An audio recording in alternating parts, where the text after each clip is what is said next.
আসসালামু আলাইকুম। 19 জুলাই হুমায়ূন আহমেদের মৃত্যুবার্ষিকী শ্রদ্ধামনত স্মরণ। হুমায়ূন আহমেদ বাংলা সাহিত্যের এক অনন্য কথাশিল্পী। তার লেখনী কোটি পাঠককে হাসিয়েছে, কাঁদিয়েছে এবং বইয়ের পাতায় বুঁদ করে রেখেছে। মধ্যবিত্ত জীবনের সুখ-দুঃখ, প্রেম, রহস্য, মুক্তিযুদ্ধ, মনস্তত্ত্ব, বিজ্ঞান কল্পকাহিনী এবং মানবিক সম্পর্কের বিচিত্র রূপ তার লেখায় অসাধারণভাবে ফুটে উঠেছে। তার নির্বাচিত উপন্যাস থেকে কিছু কথা বলছি। এটি আপনাদের কাজে লাগবে ইন্টারভিউতেও, বাস্তব জীবনেও। যেমন নন্দিত নরকে মধ্যবিত্ত পরিবারের টানাপোড়েন, মানসিক প্রতিবন্ধী রাবেয়ার জীবনের ট্র্যাজেডি এবং সমাজের নির্মম বাস্তবতার গল্প। এই উপন্যাসগুলি হয়তো পড়েছেন, ঘটনাগুলি আবার স্মরণ হবে। এরপরে আছে শঙ্খনীল কারাগার, একটি সাধারণ মধ্যবিত্ত পরিবারের সুখ দুঃখ, ভাই বোনের আত্মত্যাগ এবং পারিবারিক বন্ধনের আবেগময় আখ্যান এটি। এরপরে আছে আমার আছে জল, এটাতে তারুণ্যের প্রেম, ভুল বোঝাবুঝি, একাকিত্ব এবং জটিল মানবিক সম্পর্কের মনস্তাত্ত্বিক রূপায়ণ আছে। এরপরে একটা উপন্যাস হলো যে সম্রাট, এটা ক্ষমতার লোভ, অহংকার এবং শেষ পর্যন্ত মানুষের অসহায়ত্বের গল্প আছে এখানে। আরেকটি উপন্যাস হচ্ছে সাজঘর, মানুষের বাইরের রূপ এবং ভেতরের আসল রূপের দ্বন্দ্ব এবং সমাজের তৈরি মুখোশের গল্প আছে। আরেকটি উপন্যাস হচ্ছে আকাশ জোড়া মেঘ, জীবনের অনিশ্চয়তা, মানুষের মনের লুকানো কষ্ট এবং আশা নিয়ে বেঁচে থাকার গল্প এটি। আরেকটি উপন্যাস এইসব দিন রাত্রি, মধ্যবিত্তের প্রাত্যহিক জীবনের হাসি কান্না, আনন্দ বেদনা এবং ভালোবাসার চিরচেনা রূপ এটি। ওই উপন্যাসে আছে ক্ষয়িষ্ণু জমিদারতন্ত্র, অহংকার এবং গ্রামীণ সমাজ ব্যবস্থার জীবন্ত প্রতিচ্ছবি। জনম জনম, এটা হচ্ছে প্রেম, অতৃপ্তি এবং মানুষের নিয়তি রহস্যময় আখ্যান। বহুব্রীহি, এই উপন্যাসে সমাজের নানা অসঙ্গতি এবং রসাত্মক ঘটনার আড়ালে মানুষের বিচিত্র রূপ তুলে ধরা হয়েছে। আশাবরী, এই উপন্যাসে সুর, সঙ্গীত এবং মানুষের অবাধ্য মনের মেলবন্ধন বর্ণনা করা হয়েছে। আরেকটি উপন্যাস হচ্ছে কোথাও কেউ নেই, অন্যায়ের বিরুদ্ধে দাঁড়ানো বাকের ভাইয়ের করুণ পরিণতি এবং সমাজের ভুল বিচারের গল্প আছে এখানে। আরেকটি উপন্যাস হচ্ছে যে কৃষ্ণপক্ষ, জীবনের হঠাৎ অন্ধকার, অপ্রত্যাশিত আঘাত এবং ভালোবাসার চরম পরীক্ষার গল্প এটি। মন্দ্র সপ্তক, একটি উপন্যাস, এখানে মানবিক সম্পর্কের টানাপোড়েন এবং মনস্তাত্ত্বিক লড়াইয়ের আখ্যান আছে। আমার আপন আধার, এই উপন্যাসে মানুষের নিজের ভেতরের একাকিত্ব, অন্ধকার এবং আত্মোপলব্ধির গল্প আছে। আমি এবং আমরা, এটা হচ্ছে সমাজ, বন্ধুত্ব, সামষ্টিক জীবন এবং ব্যক্তি মানুষের একাকিত্বের সুন্দর প্রকাশ। আরেকটি উপন্যাস হচ্ছে শ্রাবণ মেঘের দিন, গ্রামীণ জীবনের সরলতা, প্রেম, জমিদারি, আভিজাত্যের পতন এবং এক উদাসী গায়কের ট্র্যাজেডিক জীবন আছে। গৌরীপুর জংশন উপন্যাসে আছে রেল স্টেশন কেন্দ্রিক ভাসমান ও নিম্নবিত্ত মানুষের জীবনের কঠিন বাস্তবতা, বেঁচে থাকার লড়াই এবং মানবিকতার গল্প। পেন্সিলে আঁকা পরী উপন্যাসে মানুষের কল্পনা, অপার্থিব সৌন্দর্যের আকাঙ্ক্ষা এবং বাস্তবতার সঙ্গে তার সংঘাত। এরপর একটি উপন্যাস হচ্ছে কবি, একজন কবির হাহাকার, সৃষ্টিশীলতার যন্ত্রণা, প্রেম এবং ববুকুরে জীবনের দর্শন এতে আছে। ফেরা উপন্যাসে হারিয়ে যাওয়া সুদিনের খোঁজ এবং শিকড়ে ফিরে আসার আকুলতা। মহাপুরুষ উপন্যাসে অন্ধবিশ্বাস, ভণ্ডামি এবং সরল মানুষের বিশ্বাসকে ব্যবহার করার গল্প। অপেক্ষা উপন্যাস হচ্ছে নিখোঁজ প্রিয় মানুষের জন্য একটি পরিবারের দীর্ঘ ও যন্ত্রণাময় অপেক্ষা। অন্ধকারের গান, হতাশা ও অন্ধকারের মধ্যেও আলোর খুঁজে এগিয়ে যাওয়ার গল্প এটি। মেঘ বলেছে যাব যাব, সম্পর্কের দোলাচল, মনস্তাত্ত্বিক জটিলতা এবং জীবনের অনিশ্চিত গন্তব্যের কাব্যিক প্রকাশ। দূরে কোথাও উপন্যাস হচ্ছে নাগরিক কোলাহল ছেড়ে আত্ম আবিষ্কারের পথে হারিয়ে যাওয়ার গল্প। চৈত্রের দ্বিতীয় প্রহর জানি, এটা মানুষের মনের চাপা ক্ষোভ, রুক্ষতা এবং পরিবর্তনের গল্প। স্টেশন, এটা হচ্ছে মানুষের আসা যাওয়া, সম্পর্কের ভাঙা করা এবং জীবনের চলমান গতির প্রতীকী আখ্যান। বৃষ্টি বিলাস উপন্যাস ছিল বৃষ্টির প্রতি মোহ, মধ্যবিত্ত জীবনের রোমান্টিকতা এবং পারিবারিক সম্পর্কের গল্প। মৃন্ময়ী গল্প, এক নারীর সংগ্রাম, আত্মসম্মান এবং সমাজের সঙ্গে লড়াই করে টিকে থাকার আখ্যান। তেঁতুল বনে জ্যোৎস্না, এটা হচ্ছে অলৌকিকতা ও বাস্তবতার মিশ্রণে এক রহস্যময় মায়াবী গল্প। পটুমিয়া। পটুমিয়া উপন্যাসটি সমাজে ঝুঁকিয়ে অদ্ভুত এক মানুষের গভীর মানবিকতা ও নিঃস্বার্থ ভালোবাসার গল্প। আরেকটি উপন্যাস ছিল একজন মায়াবতী, মাতৃত্ব, ত্যাগ, মায়া এবং মমতার অনুপম দলিল। আসমানি রাত, তিন বোনের স্বপ্ন, আকাঙ্ক্ষা এবং ভিন্ন ভিন্ন ভাগ্যের গল্প এটি। বাসর, বিয়ের প্রথম রাত, নতুন জীবনের সূচনা এবং সম্পর্কের মনস্তাত্ত্বিক দিক তুলে ধরা হয়েছে এই উপন্যাসে। আরেকটি উপন্যাস ছিল অচিনপুর, মানুষের মনের অজানা জগৎ, হারিয়ে যাওয়ার ইচ্ছা এবং বাস্তবতার দ্বন্দ্ব এই উপন্যাসের উপজীব্য। নক্ষত্রের রাত, এটা হচ্ছে প্রবাস জীবন, একাকিত্ব, দেশের প্রতি টান এবং সম্পর্কের জটিলতা। আরেকটা উপন্যাস ছিল এপিটাফ, মৃত্যু, স্মৃতি এবং জীবনের নশ্বরতা নিয়ে গভীর দার্শনিক চিন্তা। লীলাবতী একটা উপন্যাস, এখানে জমিদারি অহংকার, পিতৃস্নেহ এবং এক রূপবতী কন্যার করুণ ইতিহাস এখানে আছে। কে কথা কয়, এই উপন্যাসে মানসিক প্রতিবন্ধী এক শিশু, তার চারপাশের মানুষের মনস্তত্ত্ব এবং ভালোবাসার শক্তির গল্প এটি। লিলুয়া বাতাস, এই উপন্যাসে স্মৃতি, ফেলে আসা দিনের হাহাকার এবং মানবিক সম্পর্কের টান। আরেকটি উপন্যাস হচ্ছে যে মৃন্ময়ের মন ভালো নেই, মানুষের মনে সূক্ষ্ম অভিমান, দুঃখ এবং একাকিত্বের আবেগগুলো প্রকাশ হয়েছে এতে। আরেকটি উপন্যাস হচ্ছে যে মধ্যাহ্ন, এক শতাব্দী আগের বাংলার সমাজ, ধর্ম এবং মানুষের জীবনচিত্র নিয়ে বিস্তৃত উপন্যাস, ঐতিহাসিক উপন্যাস এটি। আনন্দ বেদনার কাব্য, এই উপন্যাসে জীবনের আনন্দ ও বেদনার চিরন্তর মিশ্রণের গল্প তুলে ধরা হয়েছে। আরেকটি গল্প ছিল অন্যদিন, চেনা জীবনের বাইরে অন্য এক জীবন এবং পরিবর্তিত সময়ের আখ্যান। অমানুষ, এই উপন্যাসে মানুষের ভেতরের পশুবৃত্তি এবং সততার আড়ালে লুকানো হিংস্রতার গল্প তুলে ধরা হয়েছে। চাঁদের আলোয় কয়েকজন যুবক, এই উপন্যাসে এক জ্যোৎস্না রাতে কয়েকজন যুবকের অভিযান, স্বপ্ন এবং জীবনের বাস্তবতা তুলে ধরা হয়েছে। আরেকটি উপন্যাস হচ্ছে বিরহগাথা, এই উপন্যাসে প্রেমের চিরন্তন কষ্ট ও বিরহের আবেগঘন প্রকাশ তুলে ধরা হয়েছে। মাতাল হাওয়া উপন্যাসে 70-এর দশকের উত্তাল রাজনৈতিক পরিস্থিতি, তরুণ প্রজন্মের স্বপ্ন এবং ভাঙ্গনের গল্প তুলে ধরা হয়েছে। এরপরে ম্যাজিক মুন্সি উপন্যাসে রহস্য, জাদু এবং মানুষের মনের অদ্ভুত বিশ্বাসের মনস্তাত্ত্বিক খেলা তুলে ধরা হয়েছে। বাদশাহ নামদার, মোগল সম্রাট হুমায়ুনের জীবন নিয়ে ইতিহাস ও সাহিত্যের মিশ্রণ। ওনার নাম যেহেতু হুমায়ুন, ওনার এটা খুব সুন্দরভাবে তুলে ধরা হয়েছে। আমরা কেউ বাসায় নেই, এই উপন্যাসে আধুনিক যান্ত্রিক জীবনে পারিবারিক দূরত্বের করুণ বাস্তবতা তুলে ধরা হয়েছে। আরেকটি উপন্যাস ছিল মেঘের উপর বাড়ি, মৃত্যুর কাছাকাছি দাঁড়িয়ে জীবনের দিকে ফিরে তাকানো এবং অলৌকিক অনুভূতির গল্প আছে এখানে। এখন কথা বলবো নাটক নিয়ে। হুমায়ুন আহমেদের কিছু নাটক, যেমন সবচেয়ে বেশি নৃপতি, এই নাটকে স্বৈরাচারী শাসন, ক্ষমতার লোভ এবং সাধারণ মানুষের অধিকার আদায়ের রাজনৈতিক রূপক নাটক এটি নৃপতি। এরপরে আছে মুক্তিযুদ্ধ ভিত্তিক কিছু উপন্যাস, এটা নিয়ে কথা বলবো।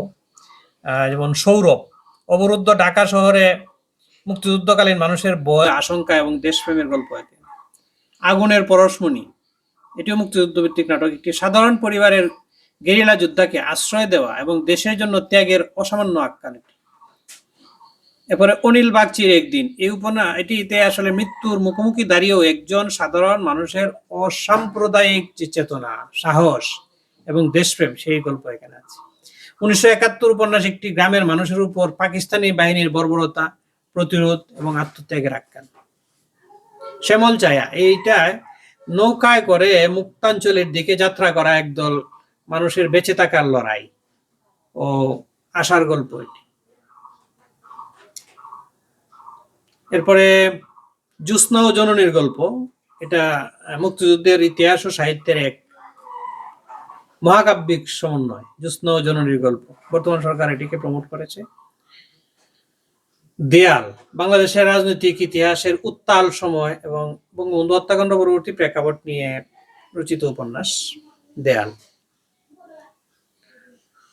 হিমু সংক্রান্ত কিছু উপন্যাস আছে, যেমন ময়ূরাক্ষী, হিমু চরিত্রের সূচনা হয় এর মাধ্যমে এবং যুক্তির বাইরে এক মায়াময় জগতের পরিচয় ঘটে ময়ূরাক্ষী উপন্যাসে। তারপরে দরজার ওপাশে, এটাও হিমভিত্তিক, যেমন মানুষের মনস্তত্ত্ব এবং যুক্তির বাইরের রহস্যময় জগৎকে কাছ থেকে দেখার গল্প। এরপরে শুধু হিমু নিয়ে একটি উপন্যাস আছে, কালি গায়ে হলুদ পাঞ্জাবি পরে শহরের রাস্তায় উদ্দেশ্যহীনভাবে হেঁটে চলা এক উদাসী মানুষের জীবন দর্শন, মানে ববগুড়ে যে শুধু আবেগে চলে। পারাপার, বাস্তব জগৎ ও হিমুর মায়াবী জগতের মধ্যকার মানুষের পারাপারের আখ্যান। এবং হিমু একটি উপন্যাস আছে, এখানে সমাজের প্রচলিত নিয়মের বাইরে হিমুর নিজস্ব জীবন দর্শনের গল্প। হিমুর হাতে কয়েকটি নীলপদ্ম, প্রেম, মায়া এবং আশ্রয়ের এক অদ্ভুত রূপ এটি। হিমুর দ্বিতীয় প্রহর, মধ্যরাতের ঢাকা শহর এবং মানুষের অবচেতন মনের গোপন ইচ্ছার গল্প। হিমুর রূপালী রাত্রি একটি উপন্যাস, জ্যোৎস্নার আলোয় মানুষের মন বদলে যাওয়ার কাব্যিক আখ্যান।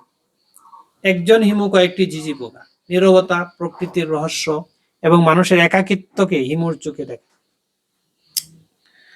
তোমাদের এই নগরে, যান্ত্রিক শহরের আড়ালে লুকিয়ে থাকা মানবিক সম্পর্কের গল্প এটি। চলে যায় বসন্তের দিন, সময়ের বহমানতা, জীবনের পরিবর্তন এবং উদাসীনতার কাব্যিক রূপ। সে আসে ধীরে, রহস্যময় আগমনের প্রতীক্ষা এবং মানুষের অন্তহীন বিশ্বাস। হিমু মামা, পারিবারিক জীবনে হিমুর অদ্ভুত উপস্থিতি এবং শিশুদের চোখে তার রূপ। আঙ্গুল কাটা জগলু, অপরাধ জগতের মানুষের মনস্তত্ত্ব এবং হিমুর সংস্পর্শে তাদের পরিবর্তনের গল্প এটি। হলুদ হিমু, কালো রেম, আইন শৃঙ্খলা ও সামাজিক বাস্তবতার মুখোমুখি হিমুর নিজস্ব প্রতিক্রিয়া, এটা তৎকালীন সরকারের আমলে। আজ হিমুর বিয়ে, হিমুকে সংসারী করার মজার ও মনস্তাত্ত্বিক প্রচেষ্টা। হিমু রিমান্ডে, কঠোর পরিস্থিতিতেও হিমুর স্বভাবসুলভ উদাসীনতা ও জীবন দর্শন।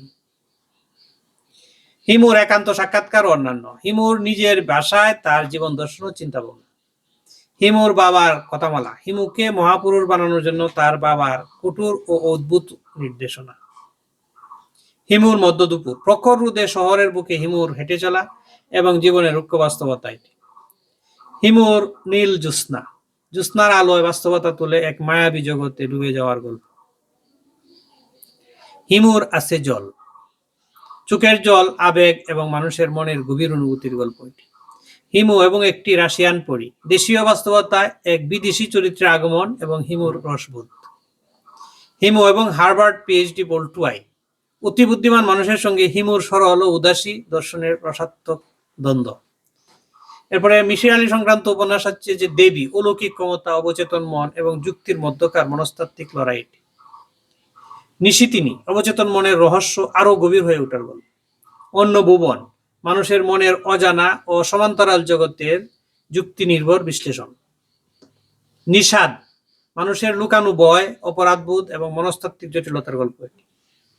বৃহন্নলা, প্রকৃতির রহস্য, আদিম বিশ্বাস এবং মানুষের মনের উপর তার প্রভাবের অনুসন্ধান।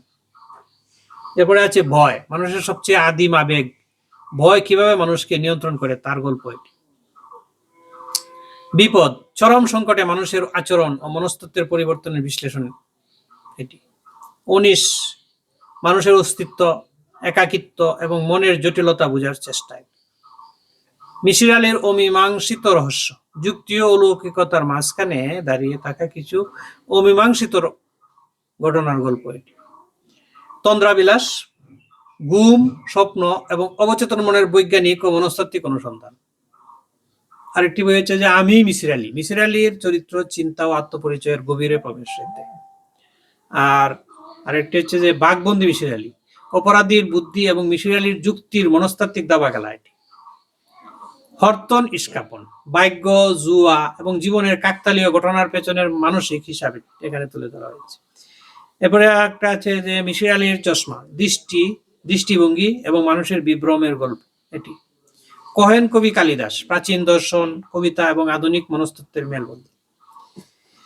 মিসির আলী আপনি কোথায়, মিসির আলীর অস্তিত্ব এবং নিখোঁজ হওয়ার রহস্য।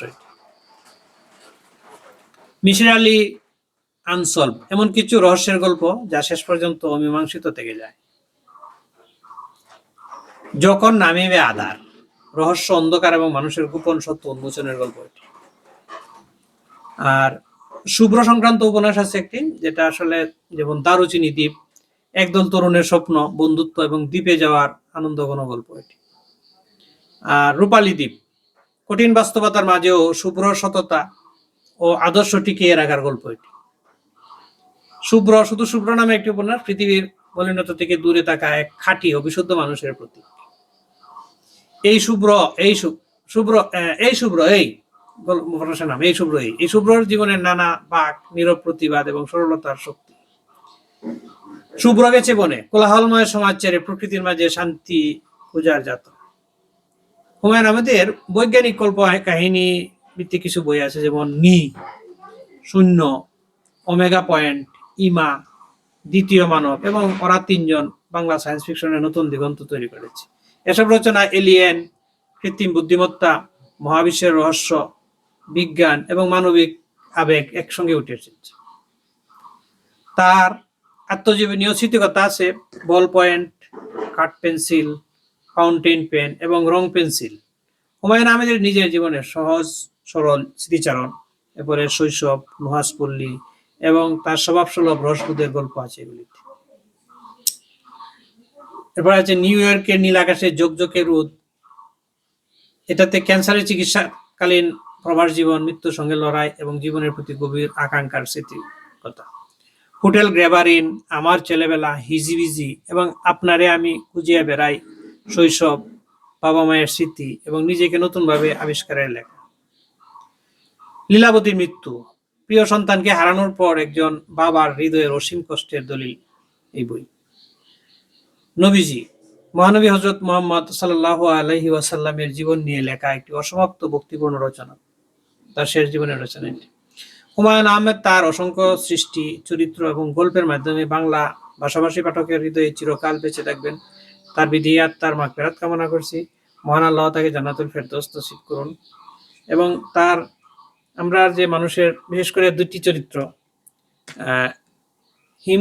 হিমু মানে ব্রেইনের ডান অংশ এবং বাম অংশ হচ্ছে মিসির আলী, মানে এইদিকে হিমু হচ্ছে আবেগ প্রবণ, যুক্তিবাদী, যুক্তি তার কাছে নেই, আর মিসির আলী শুধু যুক্তিতে চলে। একটা মানুষ শুধু যুক্তিতে চলতে পারে না, শুধু আবেগ দিয়ে চলতে পারে না, যুক্তি এবং আবেগের সমন্বয়ে চলতে হয়। তো এই দুইটা চরিত্রে তিনি এটি ফুটিয়ে তুলেছেন এবং তিনি মানুষ শুধু সাদা চায়, কালো না, সাদা কালো শুধু সাদা নিয়ে শুভ্র একটি উপন্যাস, মানে শুভ্র একটা চরিত্র তৈরি করছিলেন, যে সে সম্পূর্ণ নিখুঁত।